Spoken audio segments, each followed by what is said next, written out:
Hi everyone, welcome to another one of our edible artifacts videos. My name is Sydney and I'm the education coordinator at the Sidney Museum, which is located on the traditional territory of the Wasanich people, whose relationship to this land has lasted since time immemorial and continues to this day. And we are just so honored to get to be here. And for this video, we are making pierogies, a fantastic Eastern European dish that is a big hit out in Western Canada. If you want to learn more about the history as to why this is such an important dish for Canada, check out the blog post. I've never made this before. I have eaten several, so I'm hoping that translates. I'm expecting this to be a bit of a fiddly process, but I'm looking forward to it. We have flour, quite a fair bit of flour, and sour cream. Once again, a lot of sour cream. Salt, and I'm getting flour everywhere. I can't help it, it just happens. As with any and all dough, we have hit the point where I am too lazy to try and deal with the utensil. But I mean, it's form it into a ball. That's what it's supposed to do. That's good. Gotta remind myself it's the sour cream. That's why it smells sour. Dough doesn't usually smell like that. We got some pierogi dough. That was surprisingly easy. So easy it makes me feel like I've done it wrong. Filling time. I have to peel so many potatoes. This is me halving the recipe.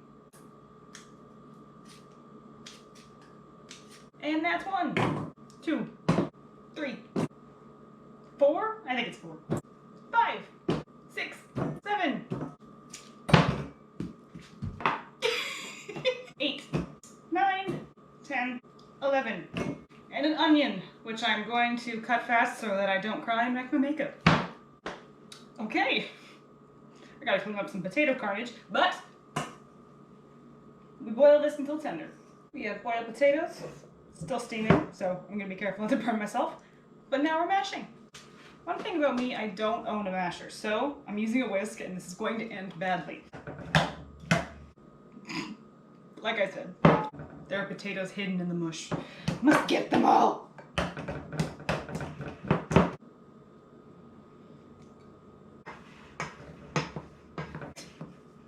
We got a pierogi filling. It's pretty basic. We are doing the simplest pierogis, just cheese and potatoes. But any pierogi fan knows that this is the basis. It only goes up from here. But first time making them, not gonna get fancy. Now we are rolling out dough, which might be one of my least favorite things ever.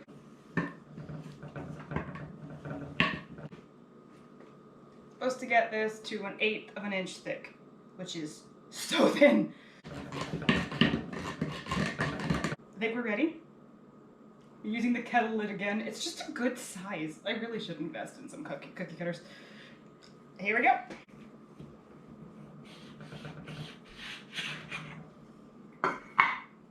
And now we're stuffing pierogies.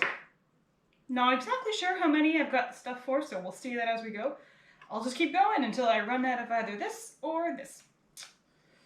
My first pierogi. Now we boil these.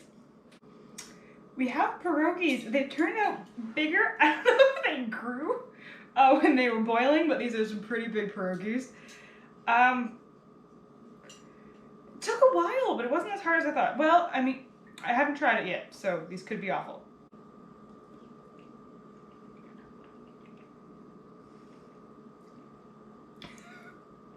They're awesome! Oh, I made my own pierogies and they taste fantastic!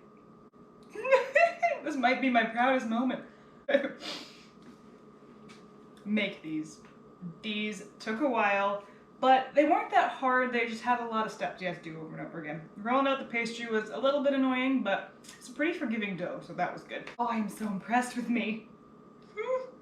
Thank you all for joining us for another one of our edible artifacts videos. I hope you're having as much fun watching as I am making all of this. Of course, you don't get to eat the food, so I guess it might not necessarily be true. This is our last week doing edible artifacts, so this is one of our last videos. Thank you all for watching, and we're going to leave these up online so you can always come back and take a look. But make these recipes. They're all a lot of fun. Bye, everybody.